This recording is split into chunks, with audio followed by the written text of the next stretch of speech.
வணக்கம். நான் palace Connolly. வாழ்க்கையில நம்ம எல்லாருமே நிச்சயமற்ற தன்மையை எதிர்கொள்றோம். அது நிதி சிக்கல்கள், உறவினர் பிரச்சனை, சுகாதார பிரச்சனை அல்லது நமது எதிர்காலத்தை கண்டறிய முயற்சிக்கிறது எதுவா இருந்தாலும் ஒன்று நிச்சயம். தேவன் உங்களை பார்த்து கொண்டிருக்கிறார். அவர் உங்களை நேசிக்கிறார். நீங்க எதை எதிர்கொண்டாலுமே அவர்கிட்ட உங்களுக்கான பதில்கள் இருக்கு.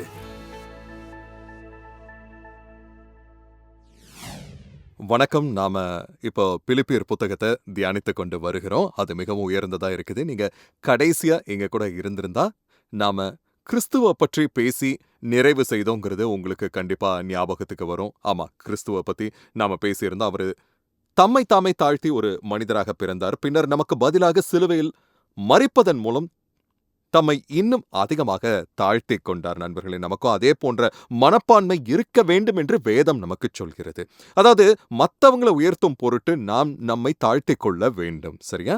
இயேசு பிதாவின் முன்னிலையில தம்மை தாழ்த்திக் கொண்டதாலும் நமக்கு பதிலாக மரித்ததாலும் தேவன் அவரை உயர்த்தி ஒவ்வொரு நாமத்திற்கும் மேலான ஒரு நாமத்தை அவருக்கு கொடுத்தாரு. நண்பர்களே, அதுதான் இயேசு என்னும் நாமம். ஒரு நாள் பரலோகத்திலும் பூமியிலும் பூமிக்கு கீழும் உள்ள ஒவ்வொரு முழங்காலும் அவருக்கு முன்பாக முழங்கால் படியிடும். சரியா? ஒரு நாள் சிருஷ்டிப்பு அனைத்தும் அண்ட சராசரம் முழுவதும் உயிர்த்தெழுந்த கர்த்தரும் இரட்சகருமான இயேசு கிறிஸ்துவுக்கு முன்பாக கணக்கு ஒப்புவிக்க வேண்டி இருக்கும். எனவே பிலிப்பியர் புத்தகத்தின் அடுத்த வசனங்களுக்கு நாம வருகிறோம். 12ஆம் வசனத்துல இப்படி இருக்கு: ஆகையால் கிறிஸ்து தம்மை தாழ்த்தி கொண்டு ஒவ்வொரு நாமத்திற்கும் மேலாக உயர்த்தப்பட்டிருப்பதனால் அண்ட சராசரத்திலேயே மிக உயர்ந்த ஸ்தானம் அவருக்கு அளிக்கப்பட்டிருப்பதனால் பிரியமானவர்களே என்று பவுல் அழைக்கிறார். பிலிப்பியர் 2:12-13 சொல்கிறது: ஆதலால் எனக்கு பிரியமானவர்களே, நீங்கள் எப்பொழுதும் கீழ்ப்படுகிறபடியே நான் உங்களுக்கு சமீபமாய் இருக்கும் பொழுது மாத்திரமல்ல, நான் தூரமாய் இருக்கிற இப்பொழுதும் அதிக பயத்தோடும் நடுக்கத்தோடும் உங்கள் ரட்சிப்பு நிறைவேற பிரயாசப்படுங்கள். ஏனெனில் தேவனை தம்முடைய தயவுள்ள சித்தத்தின்படி விருப்பத்தையும் செய்கையையும் உங்களில் உண்டாக்குகிறவராய் இருக்கிறார். சரியா? அது பயத்தோடும் நடுக்கத்தோடும் உங்கள் சொந்த ரட்சிப்பு நிறைவேற்றுங்கள்னு சொல்லுது. இப்ப அநேகர் சரி, உங்க ரட்சிப்பு பெறுவதற்காக நீங்க உழைக்க வேண்டும் என்று சொல்கிறார்கள். இல்ல, அது உங்க ரட்சிப்பை பெறுவதற்காக உழைக்க வேண்டும்னு சொல்லல. அது உங்க ரட்சிப்பை நிறைவேற்ற வேண்டும் என்று நமக்கு சொல்கிறது. எபேசியர் 2:8-9 சொல்லுது: கிருபையினாலே விசுவாசத்தை கொண்டு ரட்சிக்கப்பட்டீர்கள். இது உங்களால் உண்டானதல்ல, இது தேவனுடைய ஈவு. ஒருவரும் பெருமை பாராட்டாதபடிக்கு இது கிரியைகளினால் உண்டானதல்ல. சரியா? நம்முடைய நற்கிரியைகளின் நிமித்தம் நாம ரட்சிக்கப்பட்டதெல்லாம் நம்ம எவ்வளவு நற்கிரியைகளை செய்தாலும் அதன் மூலம் பரலோகத்திற்குள் அல்லது தேவனுடைய குடும்பத்திற்குள் நுழைவதற்கான தகுதியை நாம சம்பாதித்து விட முடியாது. சரியா? நாம் நம்முடைய ரட்சிப்பை நிறைவேற்றணும். வேறு வார்த்தைகள்ல சொல்லணும்னா, தேவன் நமக்குள்ளே செயல்படுவதை நாம் வெளிக்கொண்டு வர வேண்டும். கிருபையின் மூலமாக விசுவாசத்தின் வழியாய் அவர் தம்முடைய ரட்சிப்பை நமக்குள்ளே நிறைவேற்றி இருக்கிறார். நாம் விசுவாசத்தின் கரத்தை நீட்டி தேவன் கிருபையினால் நமக்கு இலவசமாக கொடுத்ததை பற்றிக் கொண்டோம். அது நம்மை மாற்றி அமைத்தது. நண்பர்களே, கிறிஸ்தவர் என்பவர்கள் வெறும் மன்னிப்பை பெற்றவர்கள் மட்டுமல்ல, நாம் மாற்றப்பட்டவர்கள். நாம் மரணத்தில் இருந்து வாழ்வுக்கு கடந்து வந்திருக்கிறோம். கிறிஸ்து இயேசுவுக்குள் நாம் புதிய சிருஷ்டிகளாக மாறி இருக்கிறோம். சொல்லப்போனா நம்முடைய உள்ளான சுபாவமே மாற்றப்பட்டு இருக்கிறது. சரியா? நம்முடைய ஆவி மறுபடியும் பிறந்திருக்கிறது. நாம் இந்த புதிய வாழ்வை நம்முடைய ஆவியில நாம பெற்றுக்கொண்டோம். இப்ப அந்த புதிய உள்ளான வாழ்வை நாம வெளிக்கொண்டு வர வேண்டும், அல்லது அது வெளிப்புறமாக வெளிப்பட நாம அனுமதிக்கணும். நம்முடைய மனப்பான்மைகள்ல, நம்முடைய பேச்சுல, நம்முடைய வாழ்க்கை முறையில அது வெளிப்படணும். ரோமர் 12:2 சொல்லப்பட்டிருக்க, உங்கள் மனம் புதிதாகிறதினாலே மறுரூபம் ஆகுங்கள் என்று. இந்த உலகத்திற்கு ஒத்த வேஷம் தரிக்காதீர்கள், மாறாக உங்கள் மனதை புதுப்பிப்பதினால் மறுரூபம் ஆகுங்கள். ஒத்த வேஷம் தரித்தல் என்ற சொல்லுக்கு நேரடி பொருள் இந்த உலகத்திற்கு ஒத்திருக்காதீர்கள் என்பதற்கு ஒரு வார்ப்புக்குள் வலுக்கட்டாயமாக செருகப்படுதல் என்பது ஆகும். நண்பர்களே, இந்த உலகமோ அதன் அழுத்தங்களோ உங்களை அதன் வாய்ப்புக்குள் வலுக்கட்டாயமாக செருக அனுமதிக்காதீர்கள். நண்பரே, நாள் முழுவதும் ஒவ்வொரு நாளும் இந்த உலகம் மக்களை தனக்கு ஒத்திருக்க சொல்லி அழுத்தம் கொடுத்து கொண்டே இருக்கிறது. எங்கள் கருத்துக்களுக்கு ஒத்திருங்கள், எங்கள் சிந்தனை முறைக்கு ஒத்திருங்கள், எங்கள் கலாச்சாரத்திற்கு ஒத்திருங்கள், நாங்கள் எதை சரி என்று சொல்லுகிறோமோ அதற்கும், எதை தவறு என்று சொல்லுகிறோமோ அதற்கும் ஒத்திருங்கள் என்று அது நமக்கு சொல்கிறது. நீங்கள் ஒத்திருக்க வேண்டும் என்று உலகம் தொடர்ந்து வலியுறுத்தி கொண்டே இருக்கிறது. இளைஞர்கள் மீதும் முதியவர்கள் மீதும் சிந்தனையிலும் வாழ்க்கை முறையிலும் மனப்பான்மையிலும் உலகத்திற்கு ஒத்திருக்க வேண்டும் என்ற தொடர் அழுத்தம் இருந்து வருது. ஆனா வேதம் சொல்லுது, அதற்கு ஒத்த வேஷம் தரிக்காதீர்கள், மாறாக உங்கள் மனதை புதுப்பிப்பதினால் மறுரூபம் ஆகுங்கள். நம்ம தேவனுடைய வார்த்தை கொண்டு நம்முடைய மனதை புதுப்பிக்கிறோம். தேவனுடைய சிந்தனைகளை அவரை பின்பற்ற சிந்திக்க நம்ம கற்றுக்கொள்கிறோம். வேதங்கிறது தேவனுடைய சிந்தனையின் தொகுப்பாகும். அவருடைய நினைவுகள் நம்முடைய நினைவுகள் அல்ல. வானங்கள் பூமியை விட எவ்வளவு உயர்ந்திருக்கிறதோ அவ்வளவாய் அவருடைய நினைவுகள் நம்முடைய சிந்தனைகளை விட உயர்ந்திருக்கிறது. ஆனாலும் அவர் தம்முடைய சிந்தனைகளின் தொகுப்பான ஒரு புத்தகத்தை நமக்கு கொடுத்திருக்கிறார். நம்முடைய மனதை புதுப்பிக்கணும். அப்படி நம்ம செய்யும்போது நாம மறுரூபமாக்கப்படுகிறோம். மறுரூபமாக்கப்படுதல் என்பதற்கு கிரேக்க சொல் மெட்டாமார்போ என்பது. இது நேரடி பொருள் உள்ளே இருக்கிறத வெளிப்புறமா வெளிப்பட அனுமதித்தல். சரியா? இதிலிருந்து ஆங்கில மெட்டாமார்பிஸ் உருமாற்றம் என்ற சொல் தோன்றியது. தேவன் தம்முடைய ஜீவனை நமக்குள் வைத்துள்ளார். நாம் நித்திய ஜீவனை பெற்றுக்கொண்டோம். நம்முடைய ஆவியில நம்ம தேவனுடைய சுபாவத்தையே பெற்றுள்ளோம். இப்ப அது வெளிப்புறமா வெளிப்படணும். தேவனுடைய வார்த்தை கொண்டு நம்முடைய மனதை புதுப்பித்துக் கொள்ளும் போது இது நடக்குது. பிலிப்பியர் புத்தகத்தில் உள்ள இந்த பகுதி அது மாற்றமானது நம்முடைய வாழ்க்கையில் நிகழ்வதற்கு, அதாவது பயத்தோடு நடுக்கத்தோடு நம்முடைய சொந்த ரட்சிப்பை நிறைவேற்றிக் கொள்வதற்கு நமக்கு ஒரு சிறந்த ஊக்கத்தை தருது. ஏனெனில் பரலோகத்திலும் பூமியிலும் பூமிக்கு கீழும் உள்ள ஒவ்வொரு நாமத்திற்கு மேலாக இயேசு உயர்த்தப்பட்டிருக்கிறார். ஒரு நாள் சிருஷ்டிப்பு அனைத்தும் அவருக்கு முன்பாக கணக்கு ஒப்புவிக்க நிற்கப் போகிறது. எனவே தேவன் நம்முடைய உள்ளத்தில் விதைத்திருப்பதை நாம வெளியே வெளிப்பட அனுமதிக்கணும். ஏனெனில் நாமும் ஒரு நாள் கணக்கு ஒப்புவிக்க வேண்டியவர்களாக இருக்கிறோம். வெளிப்படுத்தின விசேஷ புத்தகத்தில் குறிப்பிடப்பட்டுள்ள அந்த பெரிய வெள்ளை சிங்காசன நியாய தீர்ப்பின் முன்பாக நாம நெருக்க போறதில்ல. அந்த நியாய தீர்ப்பின் போது சிலருடைய பெயர்கள் ஜீவ புத்தகத்தில் எழுதப்பட்டிருக்கிறத பார்க்க முடியாது. அப்படிப்பட்டோர் என்றென்றும் அணையாமல் எரியும் அக்னி கடலிலே தள்ளப்படுவார்கள். ஆட்டுக்குட்டியானவரின் ஜீவ புத்தகத்தில் உங்களுடைய பெயர் இடம்பெறுவதற்கு ஒரே ஒரு வழிதான் உண்டு. அது அந்த ஆட்டுக்குட்டியானவர் நமக்கு செய்து முடித்த மீட்பின் கிரியையை ஏற்றுக்கொள்வதாகும். அந்த ஆட்டுக்குட்டியானவர் தேவ ஆட்டுக்குட்டியாகிய இயேசு கிறிஸ்து நமக்கு பதிலாக சிலுவையில் பலியாகி 3ஆம் நாளில் மரணத்தில் இருந்து உயிர்த்தெழுந்தவர். நான் அவர் மேல் என்னுடைய நம்பிக்கையை வைக்கும்போது என்னுடைய இருதயத்தை அவருக்கு முன்பாக தாழ்த்துகிறேன். மேலும் என்னுடைய சுய விருப்பத்தின்படி நான் தனித்து வாழும் உரிமைகளை துறந்து அவரிடம் என்னை முழுமையாக ஒப்புவிக்கிறேன். என்னுடைய பாவங்களிலிருந்து நான் மனம் திரும்பி இயேசுவை என்னுடைய வாழ்க்கைக்குள் வாரும் என்று அழைக்கிறேன். அப்போது ஆட்டுக்குட்டியானவரின் ஜீவ புத்தகத்தில் என்னுடைய பெயர் எழுதப்படுகிறது. அந்த பெரிய வெள்ளை சிங்காசன நியாய தீர்ப்பின் முன்பாக நான் நிற்க வேண்டியதில்லை. அதற்கு தேவனுக்கு நன்றி சொல்லிக்கிறேன். அந்த நியாய தீர்ப்பை இயேசுவை எனக்கு பதிலாக தன்மேல் ஏற்றுக்கொண்டார். இருப்பினும் ஒரு விசுவாசி ஆகிய நான் கிறிஸ்துவின் நியாயாசனத்திற்கு முன்பாக நிற்க வேண்டியவனாய் இருக்கிறேன். ஒரு விசுவாசியா நான் செய்த கிரியைகள் குறித்தும் தேவனுக்கு நான் காண்பித்த கீழ்ப்படிதல் குறித்தும் நான் வெளிப்படுத்திய மனப்பான்மைகள் குறித்தும் நான் பேசிய வார்த்தைகள் குறித்தும் அங்க நான் நியாயம் தீர்க்கப்படுவேன். நான் இப்போ ஒரு விசுவாசியோட பேசிக் கொண்டிருக்கிறேன் என்றால் உங்க வாழ்க்கைக்காக நீங்க தேவனுக்கு முன்பாக கணக்கு ஒப்புவிக்க வேண்டியவர்களாக இருக்கிறீங்க. எனவே உங்க சொந்த ரட்சிப்பை நிறைவேற்றிக்கோங்க. உங்க பேச்சு வார்த்தைகளிலும் உறவுகளிலும் மனப்பான்மைகளிலும் உங்கள் பணிகளிலும் அந்த ரட்சிப்பின் பலன்களை நீங்க வெளிப்படுத்துங்க. சரியா? உங்க வாழ்க்கையில பிரகாசிக்கும் ஒளியை கொண்டே நீங்கள் ஒரு கிறிஸ்தவர் என்பதை பிறர் அறிந்து கொள்ள வேண்டும். நீங்கள் வெறும் உபதேசம் செய்பவராக இருப்பதால் மட்டுமல்ல, மாறாக நீங்க ஒரு மாற்றமடைந்த வாழ்க்கையை வாழ்ந்து காட்டுவதால் பிறர் அதை அறிந்து கொள்ள வேண்டும். சரியா?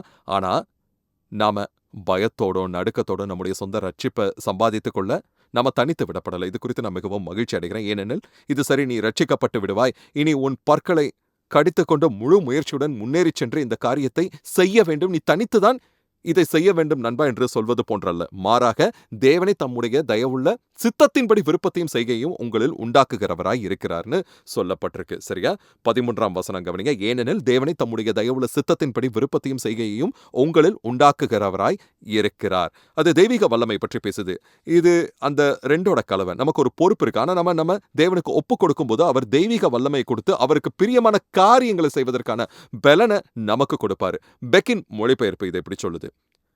தேவன் விரும்புவதை செய்வதற்கான மன விருப்பத்தையும் அதை செய்வதற்கான ஆற்றலையும் உங்களுக்கு கொடுப்பவர் அவரே என்று. யாராவது ஒருத்தர் சரி தேவன் தான் நமக்குள்ளேயே கிரியை செய்கிறார் என்றால் அவர் ஏதாவது செய்வார் என்று நான் வெறுமனே உட்கார்ந்து காத்திருக்க முடியுமா? நான் தேவன் மேல் பாரத்தை போட்டுட்டு காத்திருக்கிறேன் இல்ல. நாம செயல்படும் போது அப்பதான் தேவன் நமக்குள்ள கிரியை செய்கிறார். இதை பற்றி நீங்க சிந்திக்கணும்னு சொல்றேன். நாம செயல்படும் போதுதான் தேவன் நமக்குள்ளேயே கிரியை செய்கிறார். சரியா? நாம் நம்மை அவருக்கு ஒப்பு கொடுத்து அவருக்கு கீழ்ப்படிந்து சரியான திசையில் பயணிக்க தொடங்கும் போது அவருடைய வல்லமை நம்மளை வந்தடையுது. ஆனா நீங்க ஏதாவது ஒன்றை செய்யணும். யாத்திராகம புத்தகத்துல தேவன் மோசேயிடம் என் மக்களிடத்தில் போ, பார்வோனிடத்தில் போ, அவர்களிடத்தில் பேசி என் மக்களை போக விடு என்று சொல் என்று சொன்னார். அதற்கு மோசேயின் பதில் என்னன்னா, நான் திக்குவாய் உள்ளவன், என் நாவு மந்தமானது, நான் திக்கி திக்கி பேசுவேன், தேவனே என்னால் இதை செய்ய முடியாது. அதற்கு தேவன் கொடுத்த பதில் இதுதான், நீ போ, நான் உன் வாயோடே இருந்து பேசுவேன். மோசேயே, உன்னால் தனித்து நின்று எதையும் செய்ய முடியாது என்றும் உனக்கு தகுதியோ திறமையோ இல்லை என்றும் நீ உணர்கிறாய் என்பது எனக்கு தெரியும். உன் கடந்த கால செயல்பாடுகளை நீ திரும்பி பார்க்கும்போது நான் உன்னை செய்யச் சொல்லும் காரியத்தில் நீ வெற்றி பெற முடியும் என்று உணர்த்தும் வகையில அங்கே எதுவும் இல்லை என்பதையும் நான் அறிவேன். ஆனாலும் நீ போ. நான் உன் வாயோடே இருந்து பேசுவேன். நான் எத்தனையோ மக்களோட பேசியிருக்கிறேன்.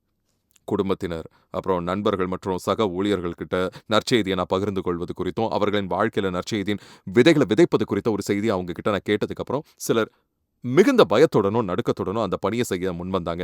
எத்தனையோ பேர் என்கிட்ட சொல்லியிருக்கிறாங்க. உண்மையிலே மிகச் சமீபத்தில கூட ஒருத்தர் என்கிட்ட சொன்னாரு, "நான் இப்பதான் அங்கு சென்று வந்தேன். அத செய்யும்போது எனக்கு மிகுந்த பதற்றமா இருந்தது. ஏன்னா, என்னால அத செய்ய முடியும்னு என்னால நினைக்கவே முடியல. ஆனா அந்த பெண்ணிடம் பேசும்படி தேவன் என் இதயத்தில ஒரு உணர்வை ஏற்படுத்துகிறார் என்பதை நான் அறிந்திருந்தேன். எனவே நான் அவங்க கிட்ட பேச போனேன். அப்போது என் வாயிலிருந்து வார்த்தைகள் தாமாகவே வெளிவரத் தொடங்குச்சு. நான் முன்னரே யோசித்து கூட பார்க்காத காரியங்களை சொல்வது போலவே எனக்கு தோன்றுச்சு. தேவனுடைய பிரசன்னம் என் மேல இருந்தது போலவும், தேவன் அந்த பெண்ணின் இதயத்தை திறந்தது போலவும் உணர்ந்தேன். அது உண்மையாகவே அற்புதமா இருந்தது. அவர்கள் செயல்பட்டபோது தேவன் அவர்களுக்குள் கிரியை செய்தார். அவர்கள் துணிந்து வெளியே வந்து ஒரு காரியத்தை செய்யத் தொடங்கியபோது, அத செய்வதற்கான தேவனுடைய வல்லம் அவர்களுக்கு கிடைச்சது. நீங்க சும்மா உட்கார்ந்து கொண்டு தேவன் எனக்காக செயல்படும் வரை நான் காத்திருக்கிறேன்னு மட்டும் சொல்லிக் கொண்டிருக்க முடியாது. இப்போ என்ன பார்த்துக் கொண்டிருக்கும் உங்கள்ல யாராவது ஒருத்தர் எந்த வேலையும் செய்யாம இருக்கலாம். உங்களால வேலை செய்ய முடியும். உங்களுக்கு அதற்கான முழு திறமையும் இருக்கு. உடல் ரீதியாகவும் உங்களால வேலை செய்ய முடியும். மன ரீதியாகவும் செய்ய முடியும். வேலை வாய்ப்புகளும் வெளியே நிறையவே இருக்கு. ஆனாலும் நீங்கள் தேவன் எனக்கு ஒரு வேலையை தரும் வரை நான் காத்திருக்கிறேன்னு சொல்லாதீங்க. இல்ல, நீங்க வெளியே போய் வேலைக்காக விண்ணப்பிக்கணும். நீங்க செயல்படும்போது தேவன் உங்களுக்குள்ள செயல்படுவாரு. வேலை செய்ய மறுப்பவர்கள் சாப்பிடவும் கூடாது, நாம் அவர்களுக்கு உணவளிக்கவும் கூடாதுன்னு வேதம் சொல்லுது. ஒருத்தர் உடல்நலக் குறைவு காரணமா வேலை செய்ய முடியாத நிலையில இருக்கும்போது நியாயமான விஷயமா பார்க்கலாம். ஆனா வேலை செய்ய மனம் இல்லாம இருக்கிறது முற்றிலும் மாறுபட்ட வேற ஒரு விஷயம். நம்ம பிலிப்பியர் நிருபத்திலிருந்து வாசித்த அந்த வசனங்கள் சொல்லுது. தேவனுக்கு பிரியமான காரியங்களை அவரே நமக்குள்ள இருந்து செயல்படுத்துகிறார். தேவனுக்கு பிரியமான சில காரியங்களில் சுருக்கமான பட்டியலை இங்கே பார்க்க போகிறோம். 1 கொரிந்தியர் 1:21 சுவிசேஷத்தை பகிர்ந்து கொள்ளுதல்னு குறிப்பிடப்பட்டிருக்கு.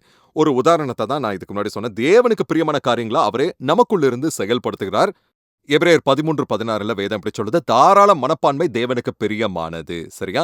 அவருக்கு மிகவும் பிரியமான காரியங்களை அவரே நமக்குள்ள இருந்து செயல்படுத்துகிறார். எபிரேயர் 11:6 விசுவாசம் தேவனுக்கு பிரியமானது. அந்த விசுவாசத்தை அவரே நமக்குள்ளிருந்து செயல்படுத்துகிறார். இயேசுவே நம்முடைய விசுவாசத்தை துவக்குபவர், அதை முடிப்பவர். 1 தெசலோனிக்கேயர் 4:1-7 பாலியல் சார்ந்த தூய்மை தேவனுக்கு பிரியமானது என்று குறிப்பிடப்பட்டுள்ளது. நான் கிறிஸ்துவை ஏற்றுக்கொள்வதற்கு முன்பு பாலியல் ரீதியாக மிகவும் ஒழுக்கமற்றவனாக இருந்தேன். பலரோட பாலியல் உறவுல ஈடுபட்டு இருந்தேன். நான் ரட்சிக்கப்பட்டதுக்கு அப்புறம் வேதத்தை வாசிச்சதுக்கு அப்புறம் நான் வாழணும்னு தேவன் விரும்பும் வழி இதுவல்ல என்பதை நான் உணர்ந்தான பல ஆண்டுகளா அப்படி வாழ்ந்தது எனக்கு பழகி போயிருந்தது. ஆனாலும் தேவன் எனக்குள்ள கிரியை செய்தார். அவர் உங்களுக்குள்ளும் கிரியை செய்வார். அது அவருடைய பார்வையில மிகவும் பிரியமானதா இருந்தது.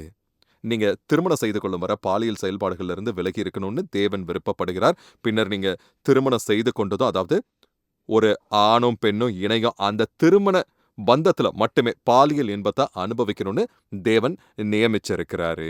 மேலும் அது தேவனிடமிருந்து வரும் ஒரு ஆசீர்வதிக்கப்பட்ட ஈவாகும். ஆனா இடைப்பட்ட காலத்துல நீங்க ஜெபித்தால் தேவன் உங்களில் பாலியல் தூய்மையை உருவாக்குவார். நீங்க உறுதியாக எழுந்து நின்று தேவனே நீர் விரும்புவதையே நான் செய்ய விரும்புகிறேன்னு சொன்னா அவரை உங்கள் வாழ்க்கையில் அழையுங்கள். அவர் அதை உங்களில் நிறைவேற்றுவார். சங்கீதம் 69:30-31 நன்றி உணர்வுள்ள இதயம் தேவனுக்கு பிரியமானதுன்னு சொல்லுது. தேவன் அந்த நன்றி உணர்வை உங்களில் உருவாக்குவார். ஒருவேளை நீங்க பல காரியங்களை சாதாரணமாக கருதி அவற்றின் மதிப்பு உணராம இருப்பவரா இருக்கலாம். உங்க மனைவி இரவு உணவு சமைப்பதற்காகவோ, உணவை தயாரிப்பதற்காகவோ, அல்லது வீட்டை சுத்தம் செய்து ஒழுங்குபடுத்தியதற்காகவோ கடைசியா எப்போதோ அவருக்கு நீங்க நன்றி சொன்னீர்கள்னு யோசிச்சு பாருங்க. அல்லது உங்க கணவர் கடினமா உழைப்பவர் என்பதற்காக கடைசியா எப்ப அவங்களுக்கு நன்றி சொன்னீங்க?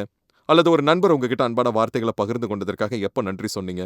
நன்றி உள்ள இருதயத்தை கொண்டிருங்க. உண்மையிலே இன்றைக்கு தான் நான் இன்னைக்கு சமையலறை டேபிள், அதாவது டைனிங் டேபிள் அமர்ந்து என் ஒய்ஃபோட பேசிக்கிட்டு இருந்தேன். நான் டீ குடிச்சபடியே எனக்கு தெரிந்த சிலரை பற்றி சிந்தித்துக் கொண்டிருந்தேன். அவங்க எப்பவும் எதையும் மிக கடுமையா விமர்சிக்கிறவங்க. உண்மை என்னன்னா, அவங்க விமர்சிக்கும் சில விஷயங்களை பொறுத்தவரை அவங்களுடைய விமர்சனத்துல நியாயம் இருக்குதுங்கிறதே நம்ம சொல்லலாம். அதாவது அவங்களுக்கு செய்யப்படாத சில காரியங்களோ அல்லது அவர்களுக்கு இழைக்கப்பட்ட சில காரியங்களோ தவறானது. ஆனாலும் அவர்கள் வாயிலிருந்து வெளிவரும் வார்த்தைகள் அனைத்தும் விமர்சனங்களாக மட்டுமே இருக்கிறது. ஆனா எனக்கு வேறொரு உண்மையும் தெரியும். அவர்கள் யாரையெல்லாம் விமர்சித்தார்களோ அதே நபர்கள் தான் அவருக்கு பல ஆண்டுகளா வேலை வாய்ப்பு கொடுத்து வந்தாங்க. அந்த வேலை வாய்ப்பின் மூலமாக அவங்களால ஒரு சொந்த வீட்டை வாங்க முடிஞ்சது. அந்த வீட்டின் தவணை தொகையை அவங்களால செலுத்த முடிஞ்சது. குடும்பத்துக்கு உணவும் உடையும், சொந்தமா வாகனங்கள் வாங்க முடிஞ்சது. உழைப்பதற்கு ஒரு இடத்தையும் அமைத்து தந்த அந்த நபர்களுக்கு நன்றி தெரிவிக்கும் வகையில ஒரே ஒரு வார்த்தை கூட அவங்க பேசியதை நான் ஒருபோதும் கேட்டதே கிடையாது நண்பர்களே. நாம பல நன்மைகள சாதாரணமா எடுத்துக்கிறோம். ஆனா தேவன் தம்முடைய உள்ளத்துல ஒரு நன்றியுள்ள இருதயத்த உருவாக்க விரும்புறாரு. அது அவருடைய பார்வையில மிகவும் பிரியமான ஒன்று. நீங்க ஒன்றை கவனிக்கணும். தேவன் நம்முடைய உள்ளத்துல எவையெல்லாம் அவருக்கு பிரியமானவையோ அவைகளை செயல்படுத்துகிறார். நாமோ நம்முடைய சொந்த ரட்சிப்ப பயத்தோடும் நடுக்கத்தோடும் நிறைவேற்றணும். இங்க வேறொருவருடைய ரட்சிப்ப நிறைவேற்ற வேண்டும் என்று சொல்லப்படலங்கிறத நீங்க கவனிச்சீங்களா? உங்க சொந்த ரட்சிப்ப மட்டுமே நீங்க நிறைவேற்றணும். இறுதியா சொல்லப்போனா உங்களால மாற்ற முடிந்த ஒரே நபர் நீங்க மட்டும்தான். மற்ற அனைவரையும் மாற்ற முயற்சிக்கிறத நீங்க நிறுத்துங்க. ஆமா. உங்க மனைவிய மாற்ற முயற்சிக்கிறத நிறுத்துங்க. உங்க கணவரையும் மாற்ற முயற்சிக்கிறத நீங்க நிறுத்துங்க. நாம நம்முடைய சொந்த ரட்சிப்ப பயத்தோடும், நடுக்கத்தோடும் நிறைவேற்றணும். அதாவது ஆழ்ந்த பக்தியோடும், மரியாதையோடும், பிரமிப்போடும் அத நாம செய்யணும். உண்மை என்னன்னா, இது எப்போதும் எளிதான காரியமே கிடையாது. இதுல இழக்கிறதுக்கு பல விஷயங்கள் இருக்கு. நாம நம்முடைய சொந்த ரட்சிப்பை நிறைவேற்றுவது மிகவும் அவசியம். தேவன் தம்முடைய கிருபையினால நம்முடைய உள்ளத்துல உருவாக்கிய நற்பண்புகள நம்முடைய வாழ்க்கை முறை, பேச்சு மற்றும் மனப்பான்மை ஆகியவற்றில வெளிப்படுத்தி செயல்படுத்தணும். இதுல இழக்கிறதுக்கு பல விஷயங்கள் இருக்கு. கிறிஸ்துவின் நியாயாசனத்திற்கு முன்பாக நீங்க நிற்கும்போது இந்த உண்மை உங்களுக்கு தெளிவா புரியும். கிறிஸ்தவ வாழ்க்கைங்கிறது வெளிப்படையாகவே வளர்ச்சி மற்றும் மாற்றங்கள் நிறைந்த ஒரு பயணம். ஆனா சில சமயங்கள்ல வளர்வதும் மாறுவதும் சற்று சங்கடமான அனுபவமா அமையக்கூடும். பிலிப்பியர் 2:16 உள்ள அடுத்த வசனத்தை நாம இங்க வாசிக்கிறோம். அது இப்படி சொல்லுது, எல்லாவற்றையும் முறுமுறுப்பில்லாமலும் தர்க்கிப்பில்லாமலும் செய்யுங்கள். எல்லா காரியங்களையும் முறுமுறுப்பும் தர்க்கமும் இல்லாமல் செய்யுங்கள். முதலாவதாக இது தேவன் நமக்குள்ள செய்து வரும் மற்றும் நாம் மூலமா நிறைவேற்றி வரும் காரியங்களை நேரடியா சுட்டிக்காட்டுது. அதாவது அவருக்கு மிகவும் பிரியமான காரியங்களை குறிக்குது. அந்த காரியங்களை குறித்து முறுமுறுக்காதீங்க, தர்க்கிக்காதீங்க, தேவனோட வாதாடாதீங்க. சரியா? தர்க்கம், டிஸ்பியூட்ங்கிற சொல்லின் உண்மையான பொருள் என்னன்னா, நீங்க ஒரு வாதமாக பயன்படுத்தும் உங்களுக்குள்ளேயே நீங்க உருவாக்கிக் கொள்ளும் நியாயப்படுத்துதல். தேவன் உங்களுக்குள்ள செய்ய முயற்சிக்கும் காரியத்திற்கு எதிராக உங்க மனதிற்குள் நீங்கள் உருவாக்கிக் கொள்ளும் நியாயப்படுத்துதல வாதங்களா மாற்றாதீங்க. தேவனே, நான் ஏன் மன்னிக்க வேண்டும்? தவறு செய்தது அவர்கள்தானே, எல்லாவற்றையும் குழப்பி விட்டது அவர்கள்தானே, அது அவர்களுடைய தவறுதானே, சமாதானமாகி ஒன்று சேருவதற்கு ஏன் எப்போதும் நானே முதல்ல முன் வரணும்னு கேட்கும் ஒரு நபரை பார்த்து வேதம் இப்படி சொல்லுது.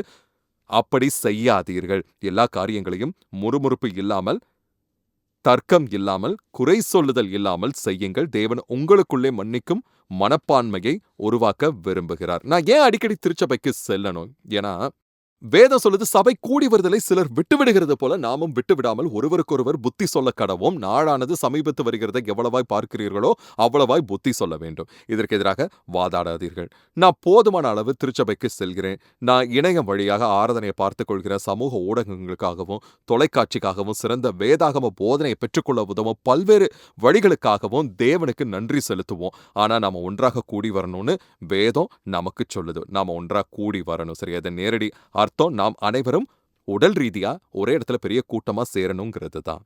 நீங்க மற்றவங்களோட ஒன்றாக கூடி வரணும். இதற்கு எதிராக வாதாடாதீர்கள். இதை குறித்து முறுமுறுக்காதீர்கள். திருச்சபைக்கு போங்க, அவ்வளவுதான். திருச்சபைக்கு போகாத ஒரு கிறிஸ்தவர் கடலுக்கு செல்லாத ஒரு மாலுமியை போன்றவர். அதுல ஏதோ ஒரு அடிப்படை தவறு இருக்கு. நான் ஏன் என் காதலனோட உறவு கொள்ளக்கூடாது? இது நியாயம் இல்லையே. நான் அவனை நேசிக்கிறேன், நான் அவனோட உறவு கொள்வதை நிறுத்தினாலோ அல்லது அவனுக்கு கூட்டுறவு மறுத்தாலோ அவன் என்னை விட்டுட்டு வேற ஒரு பெண்ணிடம் சென்று விடுவானே என்று சொல்லாதீர்கள். இல்ல, தேவன் உங்களுக்குள்ள பாலியல் தூய்மையை உருவாக்க விரும்புறாரு. வாக்குவாதம் செய்யாமலும் குறை சொல்லாமலும் இருங்கள். இது ஒரு பெரிய அல்லது பரந்த பயன்பாடு ஆகும். அவர் வாக்குவாதம் செய்யாமலும் குறை கூறாமலும் எல்லாவற்றையும் செய்யுங்கள்னார். அதன் அர்த்தம் எல்லாவற்றையும் செய்யுங்கள். உங்க வேலைய குறை சொல்பவராக இருக்காதீங்க, வாக்குவாதம் செய்யாதீங்க. உங்க வேலையில வாக்குவாதம் செய்பவரா இருக்காதீங்க. கண்டிப்பா நீங்க எப்பவும் வாக்குவாதம், குறை எதுவுமே சொல்லாதீங்க. உண்மை என்னன்னா, சிலரை பொறுத்தவரை நீங்க ஒரு தலைவலி. அது அனைவருக்கும் தெரியும். ஏன்னா நீங்க எப்போதும் குறை சொல்றீங்க. முதலாளியை பற்றியும் நிறுவனத்தை பற்றியும் எதிர்மறையாக சொல்வதற்கு உங்ககிட்ட எப்போதும் ஏதாவது ஒன்று இருக்கு. அப்படிப்பட்ட ஒரு ஊழியரை யாரும் விரும்பவே மாட்டாங்க நண்பர்களே. பள்ளி, வீட்டு வேலைகள், பெற்றோருக்கு கீழ்ப்படிதல் அல்லது கிறிஸ்து சபையை நேசிப்பது போல உங்கள் மனைவியை நேசிப்பது, சபை கிறிஸ்துவுக்கு கீழ்ப்படிவது போல உங்கள் கணவருக்கு கீழ்ப்படிதல், வாக்குவாதம் செய்யாமலும் குறை சொல்லாமலும் எல்லாவற்றையும் நீங்க செய்யுங்க. பல காரணங்களுக்காக இது ரொம்ப முக்கியமானது. முதலாவதாக தேவனுடைய தூண்டுதல்களுக்கு வேகமாகவும் வாக்குவாதம் இன்றியும் பதிலளிப்பது விரைவான ஆசீர்வாதத்தை கொண்டு வரும் நான் நம்புறேன். தேவனுடைய வார்த்தைக்கு அவருடைய தூண்டுதல்களுக்கும் விரைவாகவும் வாக்குவாதம் இன்றியும் பதிலளிக்கிறது விரைவான ஆசீர்வாதத்தை கொண்டு வரும்னு நான் நம்புறேன் நண்பர்களே. ஏன்னா வேதம் குறிப்பா போதிக்குது, நீ எதை விதைக்கிறாயோ அதையே அறுப்பாய், யாரையும் ஏமாற்றாதீர்கள்.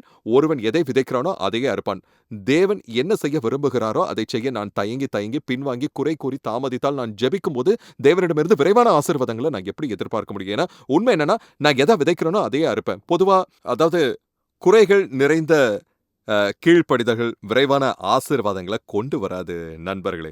கவனிங்க, குறைகள் நிறைந்த கீழ்ப்படிதல் என்னைக்குமே விரைவான ஆசீர்வாதங்களை கொண்டு வராது. சரியா? இரண்டாவது காரணம் என்னன்னா, கவனிங்க, மனப்பான்மைகள் தொற்றக்கூடியது என்று நான் நினைக்கிறேன்.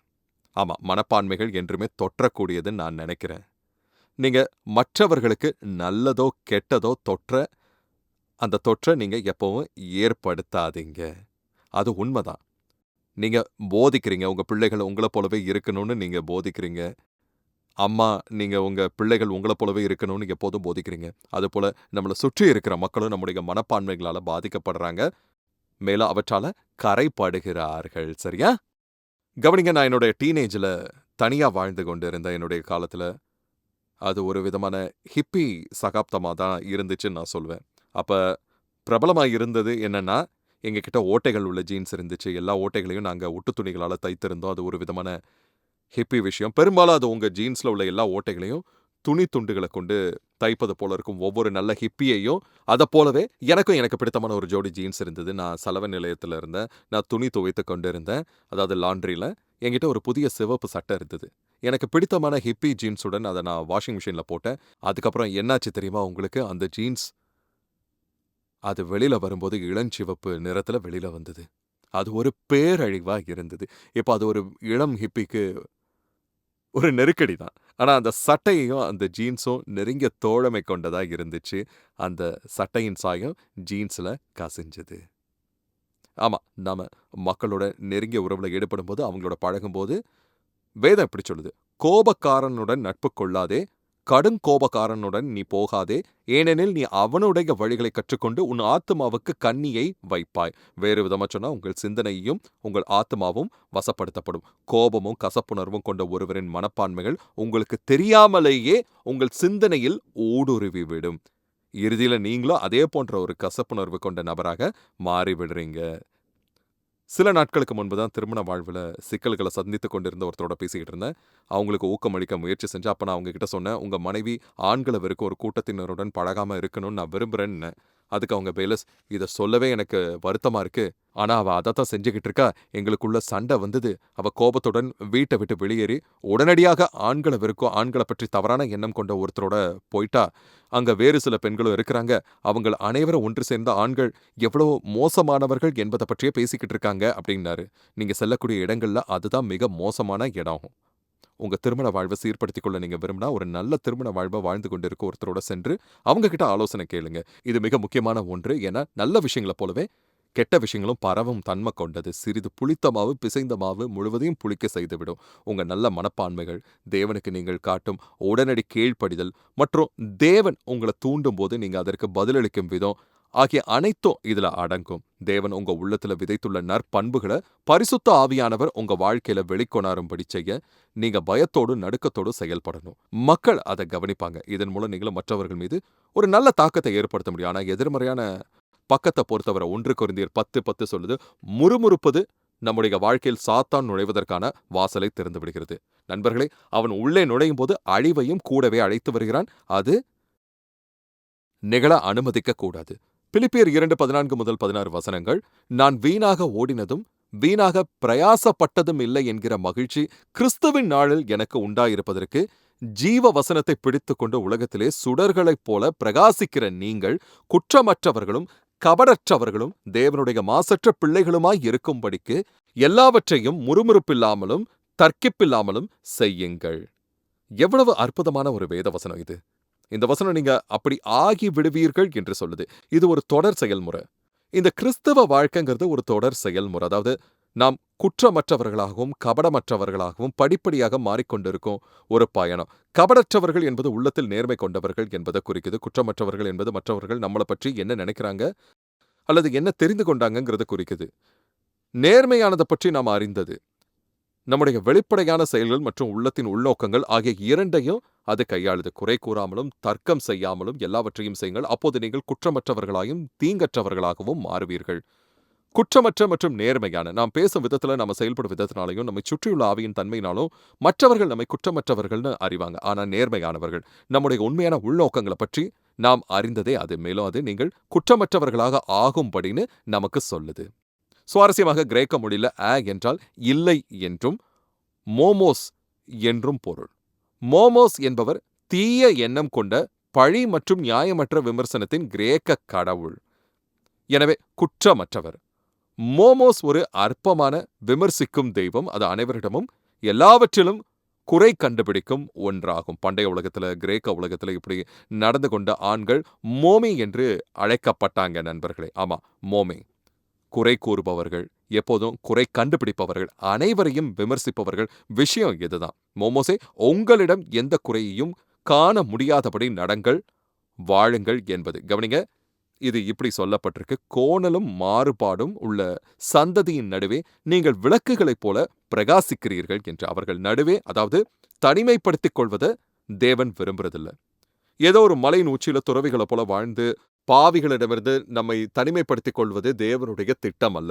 இல்ல, கோணலும் மாறுபாடும் நிறைந்த ஒரு தேசத்தின் நடுவே இருளில் நாம் விளக்குகளைப் போல பிரகாசிக்க வேண்டும். நம்முடைய வாழ்க்கை முறை, நம்முடைய பேச்சு மற்றும் நம்முடைய மனப்பான்மை ஆகியவை ஒரு பிரசங்கமாகவே அமைய வேண்டும். ஆமா, நம்முடைய வாழ்க்கை முறை, நம்முடைய பேச்சு மற்றும் நம்முடைய மனப்பான்மை, இது உண்மையிலே ஆழமா சிந்திக்கத்தக்க ஒரு விஷயம். ஒரு கிறிஸ்துவ தம்பதியினர் எனக்கு ஞாபகம் வராங்க. அவங்க ஒரு வீட்டை வாங்க திட்டமிட்டு இருந்தாங்க. அந்த வீட்டை விற்பனை செய்ய முன்வந்திருந்த வீட்டு உரிமையாளர்கள் கிட்ட அவங்க தாங்கள் கிறிஸ்தவர்கள் என்பதை பற்றியும் தங்கள் விசுவாசத்தை பற்றியும் சாட்சியாக பகிர்ந்துகிட்டாங்க.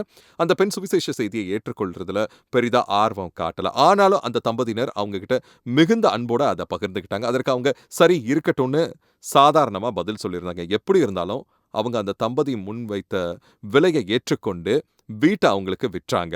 அவங்க அந்த வீட்டுக்குள்ள குடியேறினதுக்கு அப்புறம் அங்க ஒரு அலமாரி அமைந்திருந்த சுவர்ல ஒரு ரகசிய அறை இருக்கிறதா அவங்க கண்டுபிடிச்சாங்க. அந்த அறைக்குள் ஒரு பை இருந்தது. அதுக்குள்ள வெள்ளி நாணயங்கள் நிறைய இருந்துச்சு. அதற்குள் ஒரு சிறிய பொக்கிஷமே இருந்தது. அவங்க என்ன செஞ்சாங்க தெரியுமா? அவங்க உடனடியா தங்கள் வீட்டை விற்ற அந்த பெண்ணை தொடர்பு கொண்டு, அம்மா, அலமாரியில ஒன்றுல ஒரு சிறிய ரகசிய அறை இருந்தது, அதுல வெள்ளி நாணயங்கள் இருந்தது, இது உங்களோட தான் கேட்டாங்க. அதற்கு அவங்க ஆமா என்னுடையதான்னாங்க. அதை பற்றி நான் மறந்துட்டேன்னாங்க. இவங்களும் அவங்க கிட்ட கொடுத்துட்டாங்க. சரியா? அவர்கள் அவளிடம் முன்னவே பகிர்ந்து கொண்டிருந்த சுவிசேஷ செய்தி அந்த தருணத்துல திடீரென்று உயிர் பெற்று எழுந்தது. அந்த செய்திக்கு ஒரு புதிய அர்த்தம் கிடைச்சது. முன்பு சுவிசேஷத்தை ஏற்றுக்கொள்ள தயங்கி அந்த பெண் இப்போ திடீர் அதை ஏற்றுக்கொள்வதற்கு தன்னுடைய மனதை திறந்தாங்க. ஆக அவர்கள் தங்கள் வாழ்வில் வாழ்ந்து காட்டி கிறிஸ்துவின் நேர்மையும் உத்தமமும் இதுக்கு காரணமா இருந்தது. இது உங்களுக்கு ஆசீர்வாதமா அமைந்திருக்கும் நம்புறேன். நீங்க மறுபடியும் என்னோட இணையணும்னு நான் விருப்பப்படுறேன். பிலிப்பியர் புத்தகத்திலும் வேதாகமத்தின் பிற இடங்கள்லையும் நாம ஆராயவிருக்கும் அற்புதமான பல விஷயங்கள் காத்திருக்கு. நாம உண்மையிலே பல்வேறுபட்ட தலைப்புகளை இப்போ பார்த்து கொண்டிருக்கிறோம். இதன் மூலம் நீங்க ஆசீர்வதிக்கப்படுவீங்க நம்புறேன். நீங்க இதுவரை எங்களுக்கு கடிதம் அனுப்பலன்னா இப்போ நீங்க ஏன் அதை செய்யக்கூடாதுன்னு நான் உங்களை ஊக்குவிக்கிறேன். அது என் இதயத்திற்கும் எங்க குழுவில் உள்ள எல்லாருக்கும் அது ஊக்கம் அளிக்கும். அடுத்த முறை உங்களை சந்திக்கும் வரை தேவனுடைய மிகச்சிறந்த ஆசீர்வாதங்களும் நன்மைகளும் எப்போதும் உங்களுக்கே உரியதாக அமையட்டும். மேலும் தகவல் மற்றும் உத்வேகத்திற்கு belesconley.com பார்வையிடவும்.